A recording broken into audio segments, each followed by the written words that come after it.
Қайырлы күн. Мен Молдабек Эльмира Жандарқызы. Қазақ тілі мен әдебиеті пәнінің сарапшы мұғалімімін. Қазіргі таңда оқытуда саралау өзекті мәселелердің бірі. Себебі, жоспарлау барысында оқушылардың жеке ерекшеліктері, оқу және бағалау үдерісіне барлық балалардың тартылуы, сабақ мақсатына оқушылардың барлығының қол жеткізуі, қызығушылықтарын арттырып, қабілеттерін дамыту ескерілмей жатады. Келесіде әлеуметтік қызмет көрсету саласы тақырыбындағы 10 сыныптың қазақ тілі сабағының видео нұсқасы беріледі. Сабақтың мақсаты әлеуметтік қызмет көрсету салаларының түрлерін анықтау және мәтіндегі сандық ақпараттарға қатысты пікірін білдіріп сыни баға беру. Пікірін білдіруде сабақтас құрмалас сөйлемдерді орынды қолдану.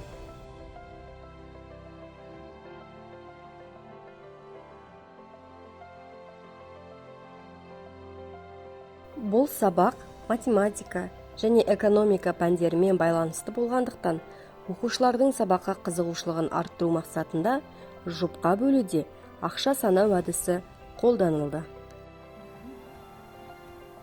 Берілген ақшаның қасына, өздеріңіздің аты жөндеріңізді жаза қойыңыздар.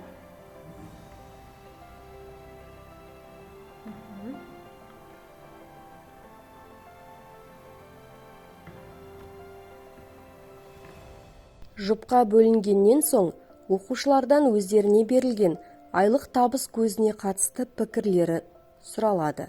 Бұл әдіс оқушылардың тақырыпқа қызығушылығын арттырады. Менің ойымша, мен бұл қаражатқа көңілім толмайтын еді. Себебі бұл біздің мемлекетімізде жақсы өмір сүру үшін жеткіліксіз деп санаймын. Егер сіз саяхаттағыңыз келсе, егер сіз демалғыңыз келсе, немесе жақсы өмір сүргіңіз келсе, онда бұл жеткіліксіз, және де мен жаңа аққа көздерін табуды іздейтін едім деп айтсам. Мүмкін жаңа бір кәсіптің саласын игеріп, сол бойынша жұмыс жасауды көздер едіңіз, Жақсы.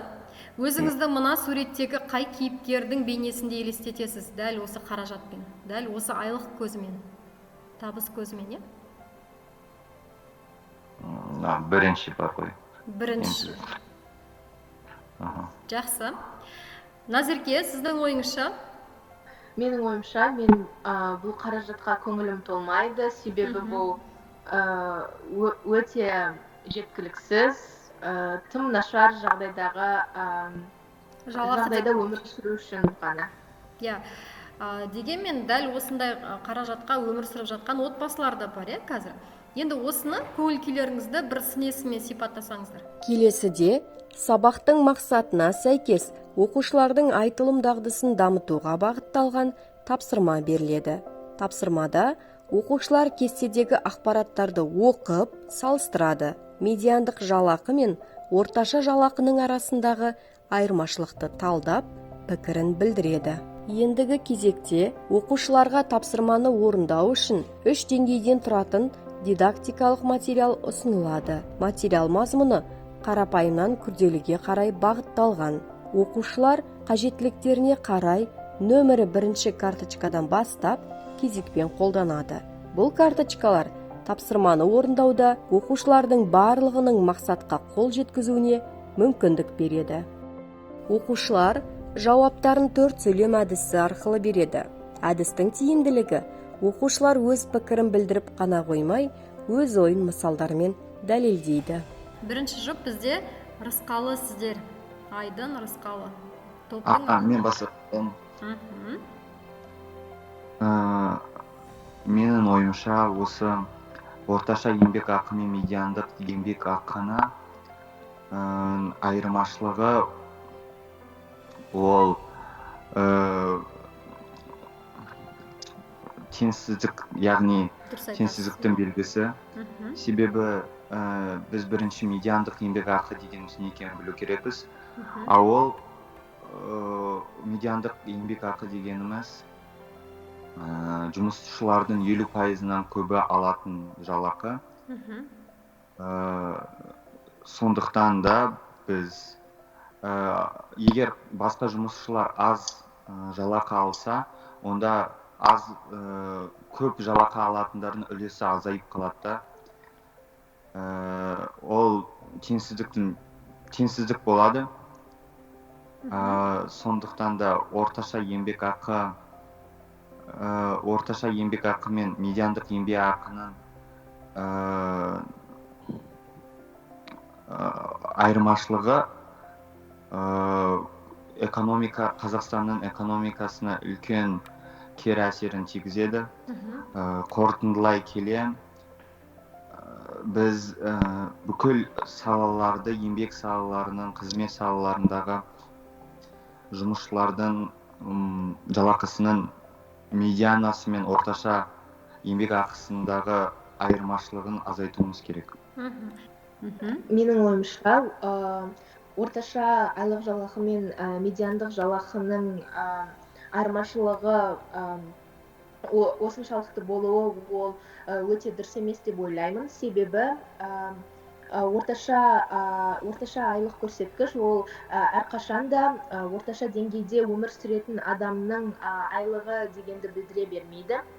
Ал медиандық айлық болса, керісінше орташа деңгейдегі және халықтың басым көпшілігі алатын айлықты сипаттайды. Сондықтан да біздің мемлекетке медиандық айлық көрсеткіш пен орташа айлық көрсеткішті теңестіру үшін жұмыстар жасалынуы керек. Келесі кезекте дескриптор бойынша жұптағы оқушылар бір-бірінің жауабын бағалайды. Егер дескриптор нақты құрылатын болса, соған байланысты оқушылардың да жауаптары жүйелі болады. Және кері байланыс беріп өтсеңіздер. Дания, Назерке? Мен Рысқалының ойымен толықтай келісемін. Және де менің ойымша ол пікірін толықтай білдіріп, пікірін білдіруде тірек сөздерді орынды қолдана алды. Және ол орташа еңбекақы мен медиандық еңбекақының ерекшеліктерін сараптап өтті.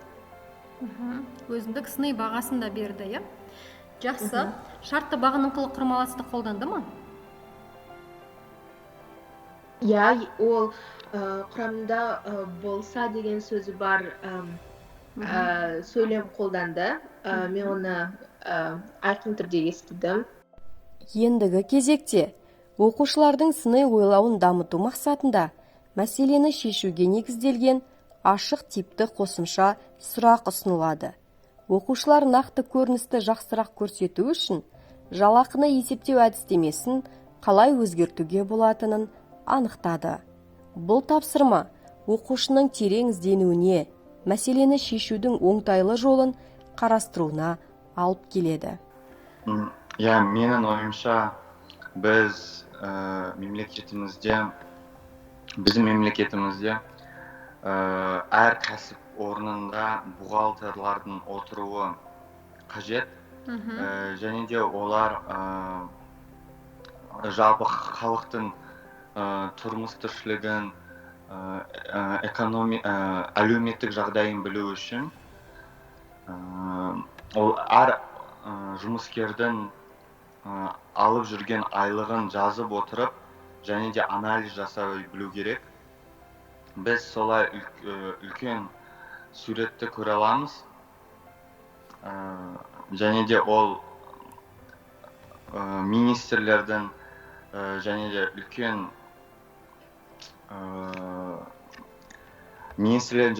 депутаттардың арқасында біз осылай жалақыны өсіру керек па, немесе қай жаққа қарай қаржыландыруды жіберу керек екенін байқасақ болады. Мен ойымша осылай біз аз жалақы проблемасын шеше аламыз. Проблема деген ол мәселе. Халықтың нағыз жағдайын көрсететін статистиканы жинау үшін мәліметтерді жинау барысында шенеуніктердің, яғни депутаттар мен министрлердің айлығын ол санаққа кіргізбеу керек. Себебі соның әсерінен орташа айлық жалақы көбейіп, халықтың нағыз болмысы, өмір сүріп жатқан жағдайы көрсетілмей қалады. Сондықтан да айлық санағын жүргізген кезде шенеуніктердің айлығын есептемеу керек. Сонда ғана еліміздің болашағы бұлыңғыр болмайды. Жақсы, рахмет. Сіз болашақта министр болатын болсаңыз, немесе осы әлеуметтік сала қызметкерлерінің жалақысын нақты белгілейтін ұйымның басшысы болсаңыз, жалақыны қандай деңгейге көтерер едіңіздер? Барлықтарыңызға сұрақ. Кіші бизнес саласына көптеген жеңілдіктер жасататын едім. Және де оларды қаржыландыратын едім. Себебі олар бизнес ашуына байланысты олар салық төлейді. Ал біз білетіндей жолдар, немесе мектептер, ауруханалардың бәрі салықтан түскен салықтың ақшасына соғылады. Салықты осылай көбейту үшін Қазақстанның қаржысын көбейту үшін біз бизнесті қолдауымыз керек. Кәсіпті, кәсіпкерлікті. Кәсіп орындарын, кәсіпкерлерді, оларға жеңілдік жасата білу керекпіз. Бірақ оларды ғана емес, біз осы індет елімізге келгенде біз медицина саласына да көп көңіл бөлу керек екенімізді түсіндік. Және де білім беру саласына да, себебі біздің болашақ ұрпақ ол білімді болу қажет, дені сау болу қажет. Сондықтан мен осы өмірлік қажеттілігі жоғары салаларға қаржыландыруды көп арттыратын едім. Сабақтың соңында шаршы әдісі арқылы оқушылар сабаққа кері байланыстарын берді. Қашықтықтан оқыту жағдайында оқушылардан кері байланыс алу үшін Padlet платформасы қолданылды. Бұл оқушылардың кері байланысын бір уақытта қарап, оқытуды дер кезінде түзетуге тиімді. Жақсы, бүгінгі сабақта біз 9-шы сыныптағы білімдерімізді қолдандық, жалпы медиандық жалақы мен орташа жалақының өзіндік айырмашылықтарын сараптап, айтылым кезінде олар өзіміздің пікірімізді еркін білдірдік. Жақсы, мына жақта әлі жазылып жатыр. Рысқалы, бүгінгі сабақ мен үшін пайдалы, себебі мен Қазақстандағы әлеуметтік жағдайдың қай деңгейде екенін байқап, оны дамытудың жолдарын ұсындым дейді. Назерке, жақсы. Кері байланыстарыңыз үшін үлкен рахмет. Мына жаққа чатқа жауаптарыңызды соңыра толықтырып оқып шығамын. Өзіміздің бастапқы мақсатымызға жеттік деп ойлаймын. Себебі біз дәл осы жалақылардың түрлері және медиана туралы көптеген ақпарат біліп, статистикаға сүйене отырып талқылай бастадық. Бұл да мен үшін өте құнды жауаптардың бірі болып табылады. Назарларыңызға қашықтықтан оқытуда іс тәжірибемдегі онлайн сабақтың ұйымдастыру барысы көрсетілді. Сабақта пәнаралық байланысы орын алды. Сабақ барысында оқушылар математика пәнінен 9-шы сыныптағы білімдері мен экономика пәндеріндегі білімдерін қолданды. Пәнаралық байланыстың артықшылықтары: оқушының ойлау, танымдық әрекетін белсенді етуге, зерттеушілік дағдысын арттыруға, оқушылардың уәждемесін арттыруға, оқушылардың шығармашылық ойлауын дамытуға, алған білімдерін өмірде қолдануына ықпал етеді.